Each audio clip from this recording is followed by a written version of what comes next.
Agak-agak mana berapa kosong Mestilah menang besar, coach. Ni aku terus kasih gol minit-minit awal. Rep, pas rep. Jonathan. Macam tu pun tak boleh golkan. Oi, gol kau tu offside.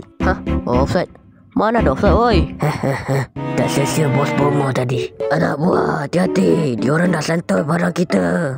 Santau? Apa benda tu? Santau tu baca-baca ayat. Oh, patutlah referee tadi macam lain je. Wait. What the hell? Akhirnya gol pembuka. Tak payah agregat dah menang dah ni. Naskah? Asal nak gol susah sangat ni? Bismillahirrahmanirrahim. Semoga boleh jumpa Ronaldo dekat Selia ni. Amin. Bagi sini bola. Asal lain pula permainan aku macam ni.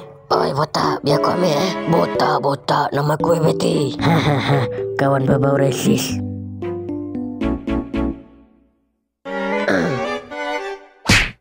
Takkan tak ada satu orang ambil. Santai, kita kena main calm down. Nak kena menang ni. Kalau tak nanti tak dapat jumpa Ronaldo. Macam ada benda yang tak kena pula. Santai Rem, ni wujud mimpi kau. Mantap je sih. Oi kawan. Lipat time malam. Siapa yang ada pengalaman Dobi? Tolong cucikan baju aku. Seminggu tak mandi. Peluh, bau cibai. Ada apa tu? Gol Obergon offside. Kamu 16 baik.